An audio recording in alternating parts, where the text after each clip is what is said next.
Radhe Radhe Swamiji.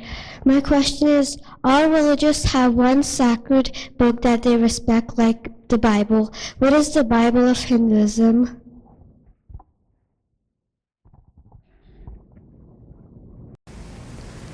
Just like when you get a machine, you have a manual that explains how to use it. Similarly, God has sent us into this world, and He has the manual, which is the sacred book, right? And then there are the teachers, which are the prophets who came down. So religious traditions around the world have had their sacred book. Christianity has the Bible. Islam has the Quran. Judaism has the Torah. Confucianism has their own. Taoism has the Tao Te Ching. Sikhism has the Guru Grantha Sahib. Buddhism has the Tipi Takas, the three baskets of knowledge. And similarly, the Parsees have their own, the Zend Avesta, etc.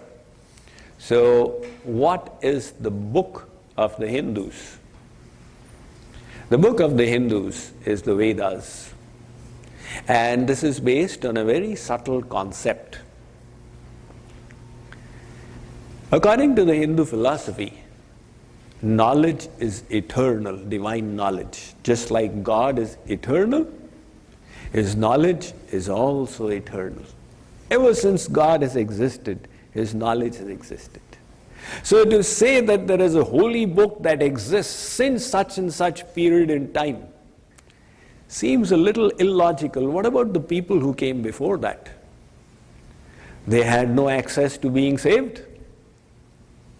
If there is a sacred book that is the basis of being saved, then what about the people who came before that? Right? So there must be some knowledge that has existed ever since God has existed. Our scriptures say that eternal knowledge of God is the Vedas. These Vedas was not the name of a book. They referred to God's knowledge.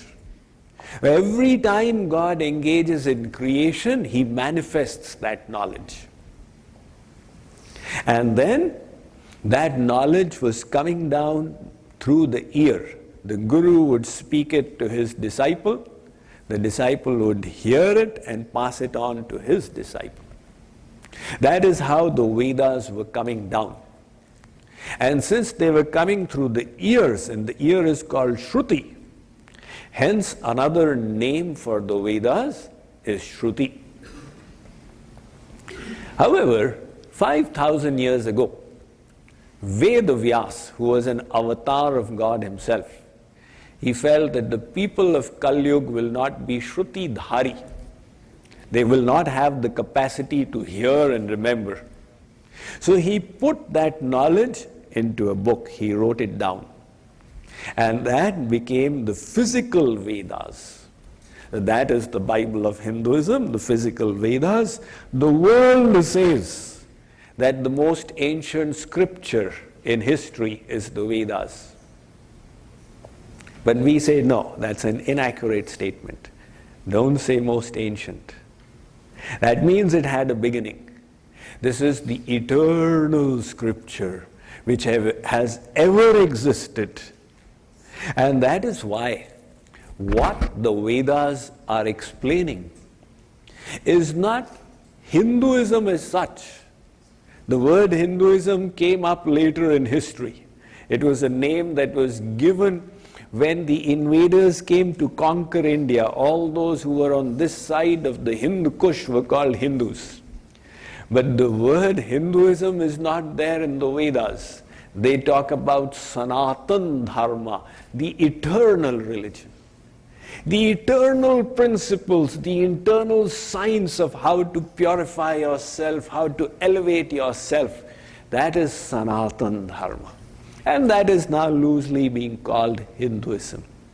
So you have holy books in all the other traditions, and we respect all of them. because the same truth is being explained by the great prophets. So in the Hindu mind, we respect all the scriptures. We respect knowledge, we respect spirituality and devotion wherever we see it. But at the same time, we must understand the specialty of our own tradition. Now, how did the Bible come about? After Christ, many of his disciples, they wrote testaments. And so there were about 50 different testaments. About 50. So, 200 years after Christ, by the throw of dice, 4 of them got selected. This was the Bible by Matthew, Luke, John, and Mark. And on the basis of that, the New Testament got created. If you see in the Buddhist tradition, 500 years after the Buddha, his teachings were compiled and put in the form of a book. Right? But still, we respect them as books of knowledge. And in the Vedas, this is the eternal knowledge of God. And hence, it is the authority on which principles, our spiritual principles are determined. Bhutam bhavyam bhavishyancha sarvan vedat prasidhyati. So every acharya in Hinduism, every writer has accepted the Vedas as authority and then expounded that in their own writings. So if Tulsidas writes the Ramayana, he says, I am writing in accordance with the Vedas. If Vedvyas writes the Bhagavad, he says, I am writing on the authority and testimony of the Vedas. That creates a body of scriptures called the Vedic literature. That is the basis of knowledge in our Hindu tradition.